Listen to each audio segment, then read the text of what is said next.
We've got a new look show today here on Cornstalks and Sports Talks. Two guests at the same time. David Eickholt and Nick Osen of 247Sports. David covers the Hawkeyes. Nick, the Cyclones, both regulars here on Cornstalks and Sports Talk. We appreciate them joining at the same time. And like I said, two full segments ahead of this Iowa versus Iowa State game this weekend. And I think the glaring question for everybody right now is regarding the Hawkeyes. And David, I'll start with you. What's it going to take for Coach Ferentz to bench Spencer Petras? Well, I'll tell you, I think Brian Ferentz brought up a couple of good points yesterday, and I thought he was very accountable. Number one, he said it starts with me and I failed, but he was disheartened and shocked by Iowa's lack of production against South Dakota State. But the thing that really stood out to me, guys, was some of the most damning criticism I've heard Brian say. And he said, I felt there's ample opportunity for the quarterback to deliver the ball where it needed to go. And he says, I'm all in on Spencer Petras. But that comment, guys, if Petras doesn't score in the first half, I think Petras is fighting for his job right now. I think he's back against the wall. I think Eliot, you and I talked preseason about a potential quarterback switch, and I said it's going to be after 2 games if it's going to happen, because then Iowa hosts Nevada, and then they go in a Big Ten play, and I think it'd be foolish to switch when they go at Rutgers. I mean, Rutgers is fresh off a big win against Boston College. I thought they looked pretty reliable, but I think Iowa right now, their backs are against the wall. Petras backs against the wall, and while I think Petras has a lot to do, I think he missed like 8 throws where I'm just like, dude, you got to hit at least half those, at least half of them. But Iowa's averaging 1.6 yards carry. Iowa's offensive line was not great. There was no help. Like, there was no bright spot, maybe besides Arlen Bruce getting the ball and being the focal point of that team, which I think he needs to be offensively. But, for Iowa to switch, I think it's going to take another failed half from Spencer Petras. Maybe Iowa rides out the whole game. But if Petras doesn't get together, I'll be shocked if he starts next week.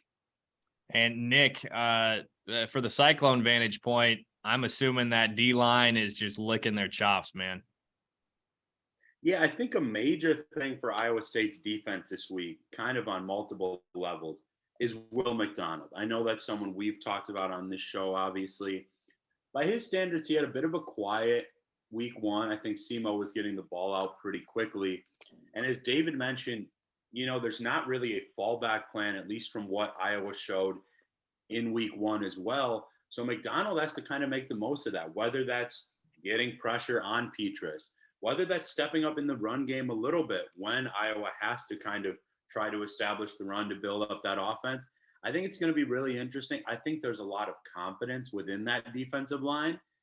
And I almost figure the whole defense is pretty excited, not because of Petras or any necessarily opportunity like that, but because they know they have not forced turnovers in the series. I know that's something Dave and I have hit on a lot this week. And the Cyclones need to not only take advantage, but kind of turn that tide in order to get that first win under Matt Campbell against the Hawkeyes.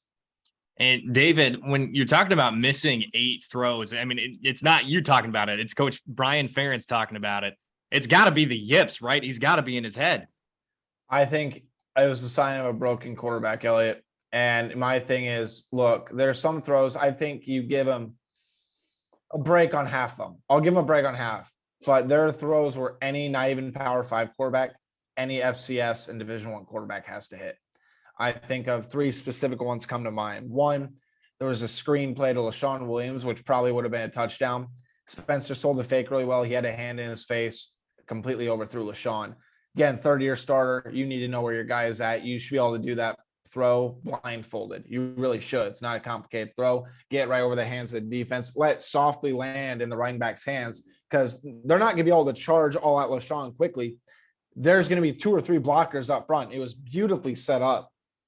I think there was a 5-yard out route to Sam Laporta, completely missed him. And the one that I think drove Iowa fans nuts was he threw in a double coverage to a fullback who is the 4th option on the play. Arlen Bruce is wide open over the middle. Alec Wick's also wide open.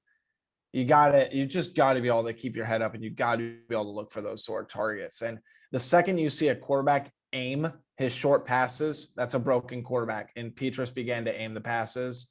And Iowa fans' boos were in full force, and it's hard to blame them. I think you talk about simplifying the offense. Well, you simplified it to the point where you can't get over 3 yards of play against an FCS school. So Iowa needs to throw everything against the wall. I think getting Gavin Williams back will be a nice boost. I think he's going to play. And again, like Iowa has 2 scholarship receivers available. That's difficult for anybody. That's on the coaching staff, I believe. But third-year starting quarterback has to get done. Yeah, exactly. And for you, Nick, covering the Cyclones, I mean, I'm sure you've watched the film from last week. And I granted, again, you don't cover the Hawkeyes, but have you seen something like this before anywhere else? What Spencer's doing right now? Offensive struggles? Yeah. Not a ton. I actually told David that I was watching the film, mostly looking at Iowa's defense, and he said, "I'm sorry you had to watch that." I believe it. Well, I said that, and I'm like, dude, I had rewatched it twice, but like I said, there's no cocktail strong enough to help get me through that rewatch. It was horrible. It was something that I came into this year, especially I think for an Iowa State writer. I've been high on both teams, Iowa State and Iowa. I thought that Iowa would absolutely be a contender in the Big Ten West. That's a spot I'm very familiar with growing up in, Wisconsin. I knew the defense would be the strength, and I didn't necessarily figure Petras to be a star, but I thought there were some nice pieces. I like a couple of their running backs. Sam Laporta is really good. And I agree with Dave that I think Bruce can be kind of a focal point out wide, a wide receiver. But when you don't have a lot of scholarship guys at the position as it is, there's some injuries or other things going on at the position. And yeah, I mean, I think that the yips, like you mentioned, I think that gets thrown around fairly often, but this might be something like it because Petras is not new to the program. He's not even new as a starter. And from what I saw, the playbook didn't look too complex, especially going against a good defense, but an FCS defense at that.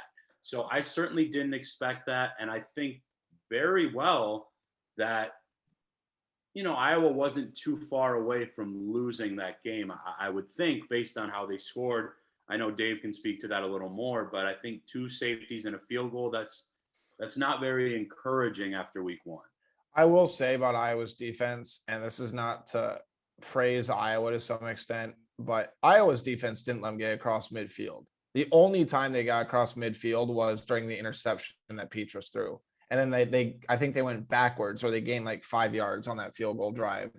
So Iowa's defense essentially gave up 0 points and they outscored everybody. Like the coordinator that scored the most between both teams was Phil Parker, which is crazy to think about. And like you said, I like that you brought up that Iowa's playbook didn't look overly complex. Now, Iowa's playbook's usually not that complex in the first place, but it looked even more limited with 2 scholarship wide receivers. But I would also argue, I think Petras needs to trust Alec Wickmore. I know he's a walk-on, but this is a guy that I think could have been a scholarship FCS guy, could have been a low D1 guy. He's one of the most productive receivers in the state of Iowa high school history, and he doesn't drop anything. I mean, talking to Arlen Bruce during media day, he quoted, "He's a dog. You can quote me on that. He's a dog. He's going to be on scholarship someday."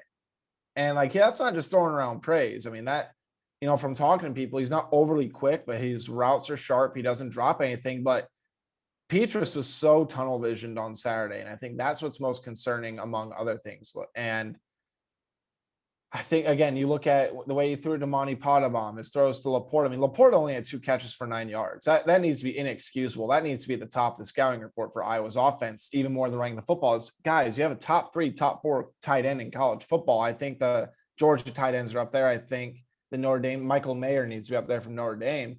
But Sam Laporta is legit top 2, top 3 on type talent at tight end. I mean, I think he could have gone last year and gotten drafted decent. So I think Iowa, I don't want to say that you go back to the drawing board, but they got to start throwing stuff against the wall against Iowa State. Because we know, I think Nick agrees, they're going to be throwing everything they can against this Iowa defense, because this is a game that, while both teams are going to downplay it, they want. Iowa State wants it so bad, because I told Nick, I think a win for them would be huge for the Matt Campbell era and to help try to propel them to where they want to get to.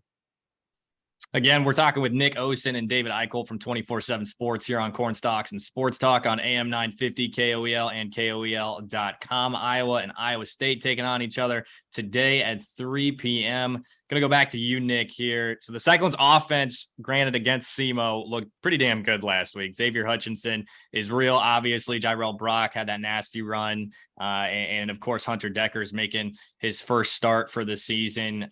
What are your thoughts on the offense, Nick? Is it good enough to compete against this Hawkeye defense that's one of the best in the country? Yeah, I would say absolutely nothing shocked me from that game. And I can say that with confidence because, again, I've said it with you. From what I saw from Hunter Decker since it was late March, early April, I thought that I saw a new and improved quarterback compared to what he's kind of shown on film previously against schools like Iowa and Oklahoma. I think he's legitimately going to be a top 3 or 4 guy in the Big 12. You know, this year, potentially next year, we'll kind of see what that looks like.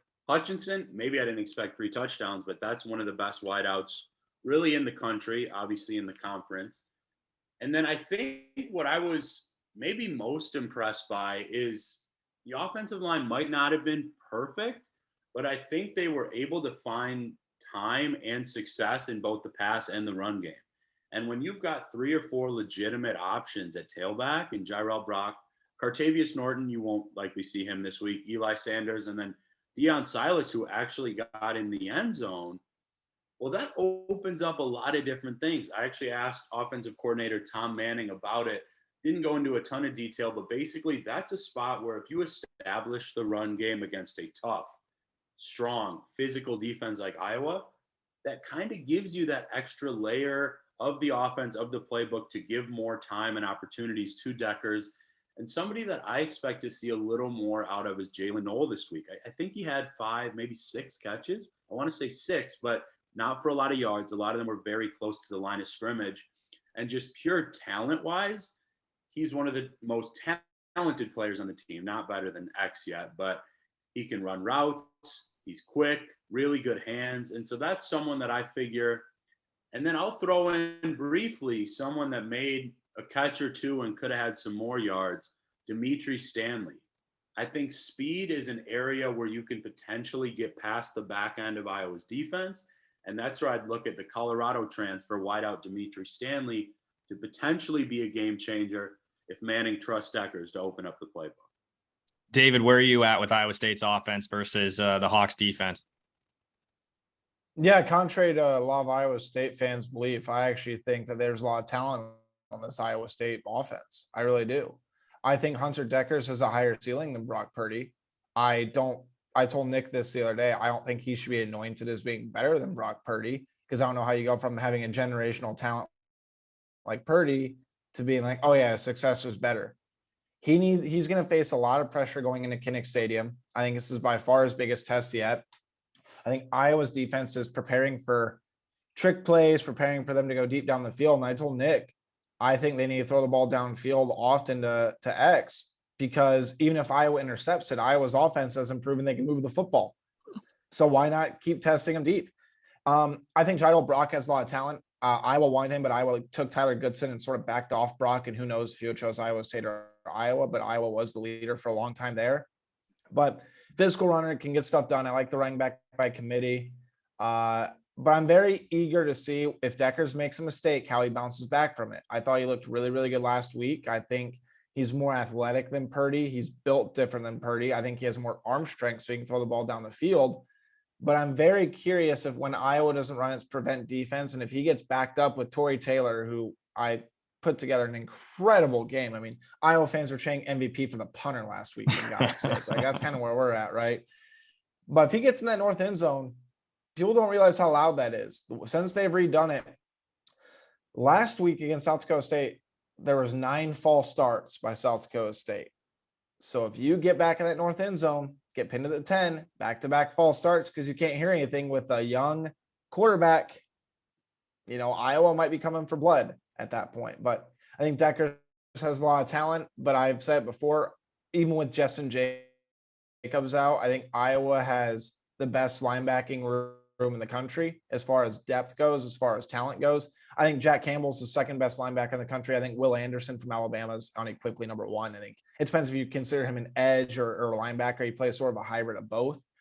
But Jack Campbell, I think, is incredibly undervalued nationally just because of his crazy, crazy production. But it's going to be a lot of fun. I'm very, very eager to see, Trevor Downing versus this Iowa. See, if Lucas Van Ness breaks out for Iowa. I mean, there's a lot of really, really good out there, and it's going to be tough to come by for both teams. I really do. I think I'd put more faith in Iowa State's offense, even against this Iowa defense, because of how bad Iowa's offense was last week. You need to be able to see the improvement. Now, correct me if I'm wrong, but Jamari Harris is doubtful too, right? Correct. He was suspended week 1 due to an off-season arrest, but I mean, you got Terry Roberts, and I thought Roberts played tremendous last week, and that's a guy who's been in the program. I mean, it's nuts to me that Iowa can lose 3 core members of their secondary, and people think they're even better than they were last year. But alas, here we are. Now, you mentioned that's I think you said the south end zone at Kinnick, since it was reconstructed. The north side. Yeah. Considering how poorly last week went, are you still saying that for the Iowa offense playing in Kinnick, is it still an advantage for the Hawkeyes? I'm very curious how Iowa fans react when the offense takes the field. And this is something I've talked about. One, I think Scott Dochterman from The Athletic brought this up. And by the way, like, Spencer Petras is a really good dude. Like, I've gotten to know him just from covering him, talking to people around the area, talking to coach. He's a great leader, great kid. But after all the boo birds last week, and I'm not saying this would happen, I don't want to come across as I'm indicting Iowa fans. So it's not true. But if he gets hurt, how are Iowa fans going to react? And it sounds gross. It really does. And Petras' family will be in the stands. You don't want to hear that. But are they get you when Alex Padilla has to go in? And if so, I just think you lose faith in a lot. I really do. I think even the Iowa players are going to be pretty ticked off of that. And I would be too. I think it's wrong. I think for, any fan base to cheer for another injury is just devastating. And I think John Miller brought this up. He used to cover the Hawkeyes for 25 years or so. If I'm an Iowa fan, I think you give the offense standing ovation when they take field for the first time. I think it's very similar to what, I don't know if you saw the clip I tweeted of Jack Campbell, his post-game speech. I think that would be the Iowa fans' way of doing the same thing that Jack Campbell did. Try to give Iowa that psychological boost. Just say, hey, we believe in you. You can go out there and do it. But to your point, I think playing in Kinnick's always going to be an advantage, because when Iowa's defense is out there, the fans are going to go absolutely crazy. But I'm eager to see how much patience Iowa fans have for their offense when they take the field on Saturday. Nick, you have any thoughts on that, whether or not this advantage in Kinnick will be there, or how the fans will react to the offense? Yeah, I'm not sure if it's as much about that, or rather just how loud that place can be. Kind of like Dave mentioned, I've been there, cover a Badgers game or two when I was in college. It's a special place to play, just from what I've seen so far, and even kind of things we've seen on our message boards and things like that. This rivalry is insane, truly. I mean, I said it months back, and I really stick by it. It's one of the most intense that I've seen. So I would think overall that works as an advantage for Iowa. I didn't necessarily see or hear as many of the boos. I know that they were well documented on Twitter and things like that. But I don't know. I just feel like if you're someone like Petras that's been around this long and you know what this rivalry is like, you maybe don't let that kind of thing get into your head. So in that sense, I would give it as an advantage to the Hawkeyes. Though I think Iowa State's going to come in prepared. Obviously, field position is going to be an enormous thing in this game that probably is not going to feature a ton of points. I know many people have been betting on the under there as well, as we kind of hit on last night, Dave. So truly, just from a fan of football that I am, I'm really excited to see not only the atmosphere, but the fact that we get to see schematically and the X's and O's and things like that. There is a football game to decide all of this. And I think that Dave is right that it means a lot to both programs, even when it is downplayed, or maybe they're not giving out the surefire quotes or depth on the rivalry and things like that. I think it's a big deal. And I truly can't wait for that game. Again, we're talking with Nick Osen and David Eickholt from 247 Sports here on Cornstalks and Sports Talk on AM 950 KOEL and KOEL.com, previewing that Iowa versus Iowa State game happening today. Now, what are the Hawkeyes going to do to try to stop Xavier Hutchinson? Do you expect, you said you expect the ball to go deep, David? What are they going to do? Is there any a specific plan you expect for defending Xavier Hutchinson? I think you put Riley Moss on wherever Xavier lines up. I think you have to put the preseason All-American on there. Meaning people look at Riley Moss, and because Xavier, there's a lot that makes him special. I think his straight line speed obviously is a huge deal. Riley Moss, people forget, he was like 7th nationally in the 110-meter hurdles in high school. Like, that dude is not a slow human being. I like the idea of having him there, and I like the idea of having Kayvon Merriweather at safety, just sort of being that spy on X when he does go deep. And that's something that Merriweather is going to take very personally, because there was a play last week, and Nick, I don't know how much of the Iowa game you watched, but there was a play of South Dakota State. Kayvon got turned around the wrong way, and Gronowski, the South Dakota State quarterback, just overthrew him. But if he converts that throw, that's probably a touchdown for South Dakota State, and who knows how the game ends up going from that standpoint after that. So I think he's going to be very disciplined on this. He preached eye discipline is going to be a huge deal. But if I'm Phil Parker, I have Riley Moss absolutely glued to him. I think Riley Moss is more of a playmaker, but I would also argue that maybe Terry Roberts, while he's a little bit smaller than Riley Moss, Roberts is a more physical cornerback. So it depends if Iowa wants to have a guy that can probably keep up better, or if they want to try to physically wear him down at the line, which I think Roberts would do a better job at that point. What are you expecting, Nick? Honestly, I think they show a little bit of both. I think that Moss is, not only maybe a little bit more the obvious choice, but he's a special player. However, I kind of like, from a sheer football and Iowa perspective, like Dave mentioned, the fact to maybe get things a little more physical initially closer to the line could potentially provide some issues there as well. But honestly, I mean, I'm sure Dave would agree. I think that either way, X is going to get some of his. I mean, he's that good. Yeah. And it'll just be kind of the sheer volume of how much of that he can get, because he was essentially the offense along with Deckers for nearly half the game last week, at least in terms of points. Obviously, Jyrell was running the ball well and some other guys were getting involved. But I don't think that's a player. I think he's good enough. You can't fully take him away. It's just kind of reducing the effect that he can do. And that's why I mentioned Knoll so often. I'm not really sure kind of who would provide the most speed in and outside of the slot in Iowa secondary, but that's a spot where Knoll will definitely be able to showcase that. And he's a factor in the return game as well. I know we've been talking about kind of punting and field position. That is a big thing in college football, and this game's no different.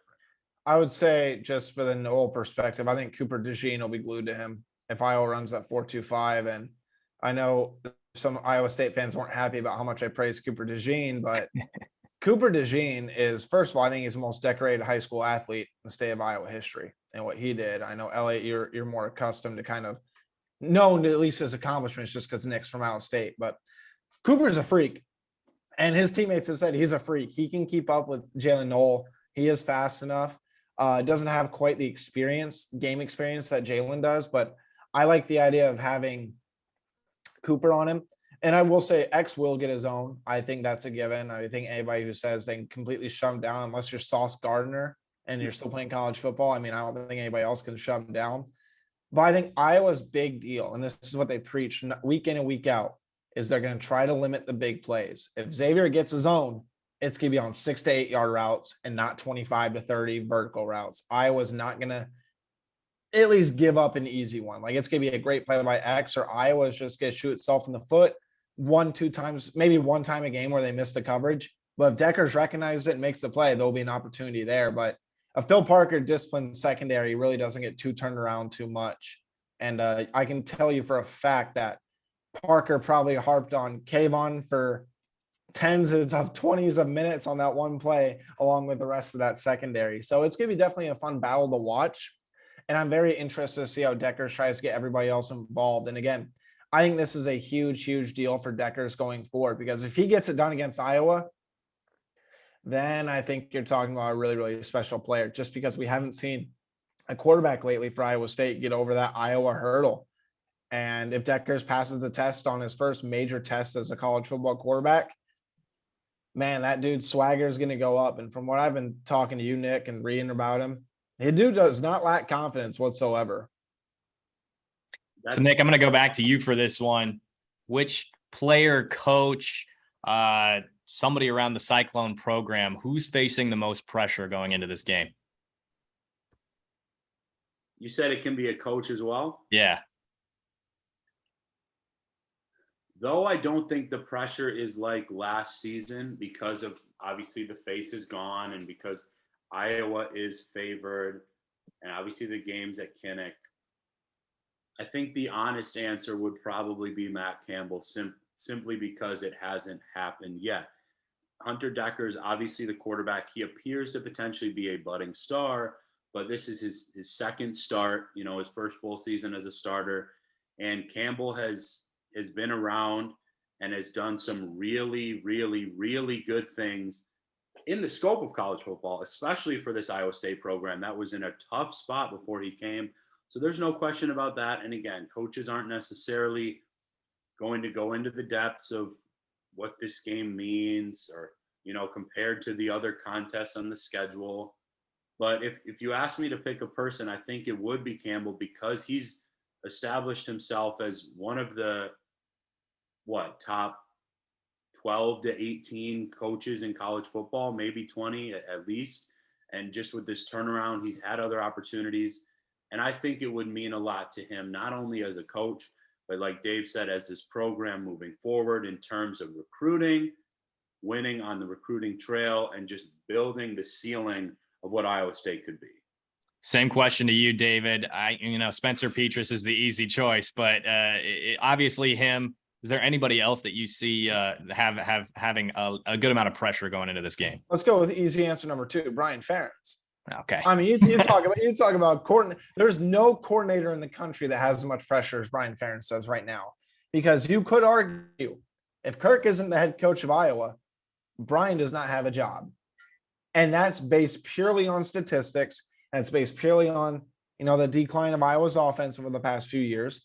Because I've said this on my preview podcast, if Iowa had a top 75 offense this year, I guarantee you they win the Big Ten West minimum. If Iowa has a top 35 offense for the offense, they're a national title contender. And that's why the Iowa fans, I think, get so frustrated, because they have 2 championship caliber phases of the game.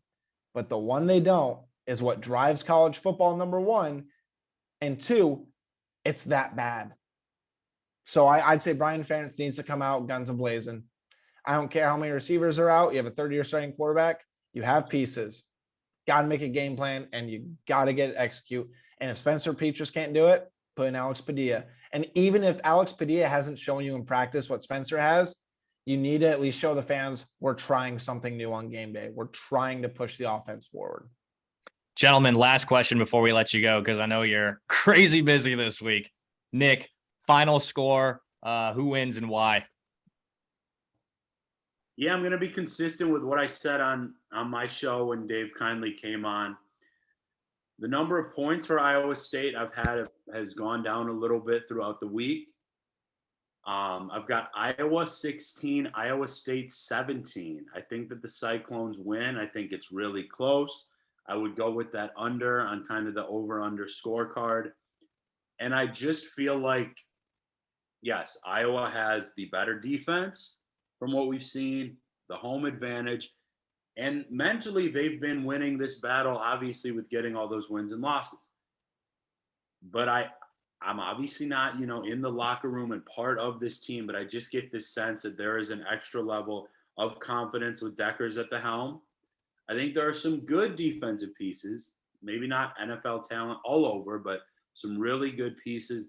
And I just like that Iowa State can run and pass the ball with Deckers. So I'm going to go a very short win for Iowa State. David. I have Iowa.